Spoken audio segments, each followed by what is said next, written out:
La Bible révèle que la fin de toute chose est proche et que Dieu appelle tout homme à pouvoir se réjouir de la seconde venue de Jésus-Christ. L'objectif de cette présentation est de vous préparer à être du nombre de ceux qui gardent les commandements de Dieu et le témoignage, la foi de Jésus-Christ. Le texte de base de la méditation de ce soir se trouve en 1 Corinthiens chapitre 15 verset 31 où nous lisons « Je meurs chaque jour. Je vous l'atteste par le sujet que j'ai de me glorifier de vous en Jésus-Christ notre Seigneur. » La vie de l'apôtre Paul était une vie d'épreuves, de difficultés, de persécutions. Une vie que l'on pourrait qualifier de mort vivante. En effet, en Romains chapitre 8 verset 36, il nous est dit « Selon qu'il est écrit, nous sommes livrés à la mort tous les jours à cause de toi, et nous sommes regardés comme des brebis destinées à la tuerie. » En 2 Corinthiens chapitre 4 versets 8 à 12, nous lisons « Nous sommes pressés de toute manière, mais non réduits à l'extrémité, en perplexité, mais non sans espérance, persécutés, mais non abandonnés, abattus, mais non entièrement perdus. Nous portons toujours en notre corps la mort du Seigneur Jésus, afin que la vie de Jésus soit aussi manifestée dans notre corps. Car nous qui vivons, nous sommes sans cesse livrés à la mort à cause de Jésus, afin que la vie de Jésus soit aussi manifestée dans notre chair mortelle, de sorte que la mort agit en nous et la vie en vous. La résurrection du Christ est l'assurance de la résurrection de tous les croyants morts. C'est parce qu'il espérait en cette résurrection que Paul endurait cette mort quotidienne. Mais la signification de cette mort quotidienne est bien plus profonde que cela. En effet, Paul introduit ici le secret de son expérience victorieuse. L'apôtre savait que sa nature irrégénérée, la chair, luttait pour être reconnue et qu'il devait la réprimer. En effet, en Romains chapitre 8, versets 6 à 8, ainsi que le verset 13, nous lisons « Car l'affection de la chair, c'est la mort, mais l'affection de l'esprit, c'est la vie et la paix. Parce que l'affection de la chair est inimitié contre Dieu, car elle ne se soumet pas à la loi de Dieu, et en effet, elle ne le peut. Or, ceux qui sont dans la chair ne peuvent plaire à Dieu. En effet, si vous vivez selon la chair, vous mourrez. Mais si, par l'esprit, vous faites mourir les œuvres du corps, vous vivrez. » C'est aussi de cela que l'apôtre parlait en Éphésiens, chapitre 4, versets 20 à 24. « Mais vous, ce n'est pas ainsi que vous avez appris à connaître Christ. Au moins, si vous l'avez écouté, et si, selon la vérité qui est en Jésus, vous avez été instruits en lui à vous dépouiller pour ce qui est de votre conduite précédente, du vieil homme qui se corrompt par les convoitises trompeuses, à vous renouveler par l'esprit dans votre entendement et à vous revêtir du nouvel homme créé à l'image de Dieu dans la justice et la sainteté de la vérité. » L'apôtre Paul savait que la vie du disciple du Christ était une vie de renoncement constant à soi. En effet, en Galates chapitre 2 verset 20, il nous est dit « Je suis crucifié avec Christ, et si je vis, ce n'est plus moi, mais c'est Christ qui vit en moi. Et si je vis encore dans la chair, je vis dans la foi du Fils de Dieu qui m'a aimé et qui s'est donné lui-même pour moi. » Ces paroles de l'apôtre font écho aux paroles de Jésus en Luc chapitre 9 versets 23 à 25. Or, il disait à tous, si quelqu'un veut venir après moi, qu'il renonce à lui-même, qu'il se charge chaque jour de sa croix et qu'il me suive. Car quiconque voudra sauver sa vie la perdra. Mais quiconque perdra sa vie pour l'amour de moi, celui-là la sauvera. Et que servirait-il à un homme de gagner tout le monde s'il se détruisait ou se perdait lui-même? Mes amis, constatons-nous que le vieil homme frappe souvent à notre porte, que les vieux désirs demandent à être satisfaits plutôt que les bonnes intentions? Si la réponse est oui, et la réponse est oui pour tout un chacun de nous qui vivons dans cette chair, alors prenons courage, car telle fut l'expérience de l'apôtre Paul.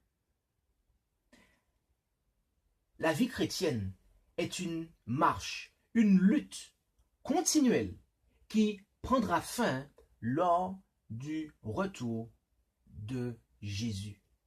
Et je désire maintenant vous lire une série de commentaires, de déclarations qui proviennent de la plume d'Ellen G. White, la messagère du Seigneur. Dans Premiers Écrits, à la page 66, nous lisons « Le ciel sera bon marché si nous l'obtenons par la souffrance. Il faut renoncer au moi constamment, mourir au moi chaque jour. Seul Jésus doit vivre en nous. Ayons toujours en vue sa gloire. » Toujours dans le même livre, à la page 113 et 114, il en est beaucoup qui se réclament du nom du Christ et qui prétendent attendre sa venue prochaine, mais qui ne savent pas ce que c'est que de souffrir pour le Christ. Leurs cœurs ne sont pas subjugués par la grâce, et ils ne sont pas morts à eux-mêmes, comme on le constate en bien des occasions. Cela ne les empêche pas de parler de leurs épreuves. Or, la principale cause de ces épreuves vient de leurs cœurs rebelles, qui les rendent si sensibles qu'ils sont souvent de mauvaise humeur. S'ils pouvaient comprendre ce que cela veut dire que d'être d'humbles disciples du Christ, de véritables chrétiens, ils travailleraient en toute sincérité. Ils commenceraient par mourir à eux-mêmes, puis ils seraient fervents dans la prière et chasseraient de leur cœur toute mauvaise pensée. Mes frères, abandonnez votre propre suffisance et suivez celui qui est doux et humble de cœur. N'oubliez jamais que Jésus est votre exemple et que vous devez suivre l'empreinte de ses pas. Regardez à lui. Il est l'auteur et le consommateur de notre foi. À cause de la joie qui lui était proposée, il a souffert le supplice de la croix, méprisé l'ignominie. Il supporta la contradiction des pécheurs. Pour nos péchés, il fut l'agneau doux, meurtri, frappé, brisé, immolé. Souffrons donc courageusement pour l'amour de Jésus. Crucifions chaque jour le vieil homme. Prenons part aux souffrances du Christ afin de participer à sa gloire lorsque nous serons couronnés d'honneur et d'immortalité. Dans le livre de méditation, levez vos yeux en haut à la page 223, il nous est dit « Il n'est pas de sanctification instantanée. C'est une œuvre quotidienne. » Paul se convertissait chaque jour à Dieu. Lorsque la vérité et l'Esprit de Dieu lui révélaient les lacunes de son caractère, il rejetait ses fautes, mourait à lui-même et se purifiait de toute souillure de la chair et de l'esprit en achevant la sanctification dans la crainte de Dieu. Dans l'ouvrage Life Sketches of Ellen G. White à la page 237, nous lisons que la véritable sanctification n'est rien de moins que mourir quotidiennement au moi et de vivre quotidiennement en conformité à la volonté de Dieu. La sanctification de Paul était un conflit constant avec le moi. Il disait « Je meurs chaque jour ». Sa volonté et ses désirs étaient tous les jours en conflit avec le devoir et la volonté de Dieu. Plutôt que de suivre l'inclination, il accomplissait la volonté de Dieu, quand bien même cela était désagréable et contraire à sa nature. Dans Témoignages pour l'Église, volume 1 à la page 231, il nous est dit « Il n'est pas nécessaire que nous allions dans les pays païens pour nous consacrer entièrement à Dieu et pour mener une vie désintéressée. Nous pouvons le faire dans la famille, dans l'Église, parmi ceux qui nous entourent et avec lesquels nous travaillons. C'est dans les communes besognes de la vie quotidienne qu'il faut se renoncer. Paul pouvait dire « Chaque jour, je suis exposé à la mort ». C'est la mort journalière à soi-même, dans les 1000 détails de l'existence, qui fait de nous des vainqueurs. Sacrifions le moi pour le bien d'autrui. L'amour du prochain manque à beaucoup de chrétiens. Au lieu de faire leur devoir avec fidélité, ils recherchent leur propre plaisir. Dans l'ouvrage « Pour un bon équilibre mental et spirituel », volume 1, à la page 129, nous lisons « Vous pouvez éprouver de la joie si vous soumettez vos pensées elles-mêmes à la volonté du Christ. Ne renvoyez pas à plus tard, mais sondez attentivement votre cœur et mourrez au moins chaque jour. Peut-être poserez-vous la question « Comment puis-je maîtriser mes propres actions et contrôler mes émotions secrètes ?» Parmi ceux qui se disent incroyants, nombreux sont ceux qui dominent très largement leurs pensées sans l'aide particulière de la grâce de Dieu. Ils pratiquent la maîtrise de soi. C'est un reproche pour ceux qui savent qu'ils peuvent recevoir de Dieu la force et la grâce, mais qui ne manifestent pas les grâces de l'Esprit.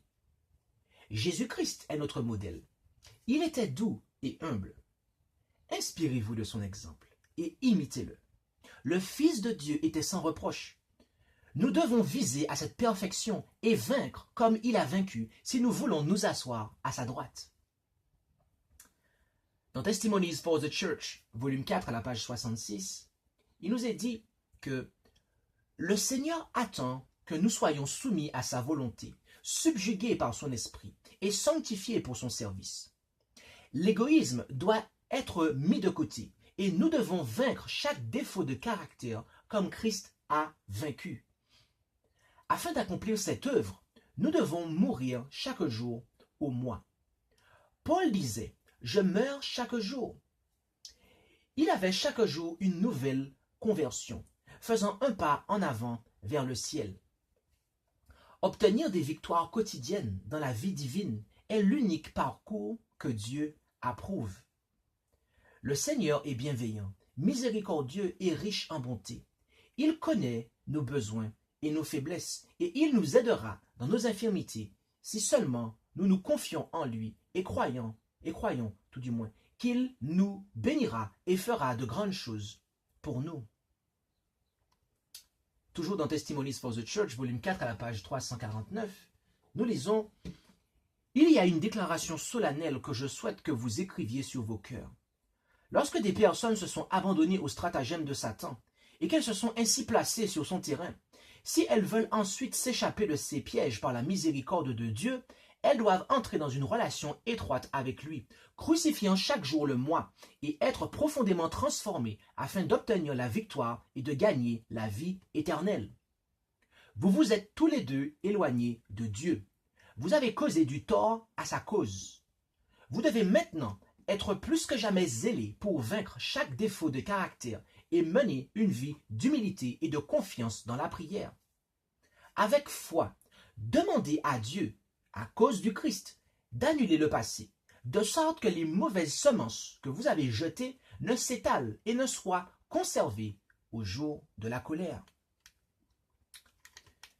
En Témoignage pour l'Église, volume 2, à la page 248, il nous est dit « Je voudrais que tous nos ouvriers puissent comprendre ce sujet tel qu'il m'a été présenté.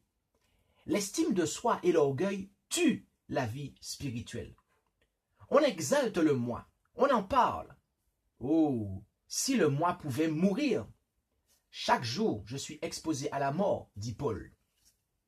Lorsque cette propre suffisance, orgueilleuse et vantarde, s'infiltre dans l'âme, il n'y a plus de place pour Jésus. On le relègue à l'arrière-plan, tandis que le moi s'enorgueillit et remplit le temple de l'âme. C'est la raison pour laquelle le Seigneur peut faire si peu de choses pour nous. S'il secondait nos efforts, l'instrument humain attribuerait toute la gloire à son intelligence, à sa sagesse, à son habileté, et se féliciterait comme le pharisien qui disait « Je jeûne 2 fois la semaine, je donne la dîme de tous mes revenus. » Quand le moi sera caché en Christ, il ne remontera pas aussi fréquemment à la surface.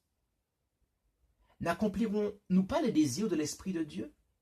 Ne rechercherons-nous pas davantage une piété pratique et moins d'arrangements formalistes? Dans l'ouvrage de méditation, la compilation de méditation « That I may know him » à la page 122, il nous est dit « La grâce de l'humilité devrait être chérie par chacun de ceux qui portent le nom du Christ, car il n'y a pas de place dans l'œuvre de Dieu pour l'exaltation du moi. Ceux qui souhaitent coopérer avec le Seigneur des armées doivent crucifier le moi quotidiennement en plaçant les ambitions mondaines en arrière-plan. Ils doivent être patients et bons, riches en miséricorde et en tendresse à l'égard de ceux qui les entourent. Dans la compilation de méditation en anglais « This Day with God » à la page 64, il nous est dit « Quiconque est sauvé doit abandonner ses plans, ses projets ambitieux, ce qui est de l'autoglorification, et suivre les directives du Christ. La compréhension doit être abandonnée au Christ afin qu'il la nettoie, la raffine et la purifie. Cela aura toujours lieu lorsque les enseignements du Seigneur Jésus seront bien reçus. Il est difficile au moi de mourir chaque jour, et ce même quand la merveilleuse histoire de la grâce de Dieu est présentée avec la richesse de son amour, laquelle il déploie à la nécessité de l'âme. Oh, combien nous avons besoin d'une connaissance plus intime du Seigneur Jésus. Mes amis,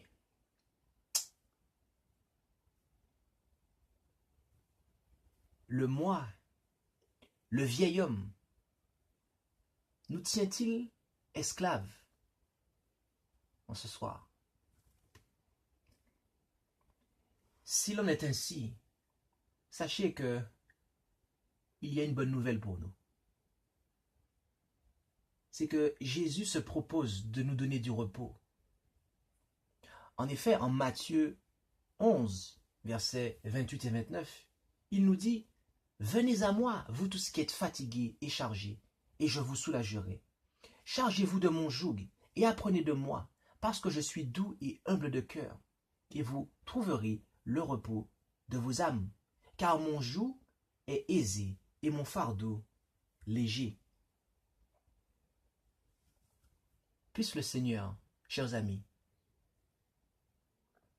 eh bien, accomplir son œuvre dans notre vie, que nous puissions quotidiennement crucifier le moi, comme nous l'avons vu à travers de cette méditation, à travers de ces textes bibliques que nous avons lus, ainsi que ces déclarations inspirées qui nous viennent de la plume de la messagère du Seigneur, et que nous puissions laisser Christ vivre, de sorte que sa vie soit manifestée en nous.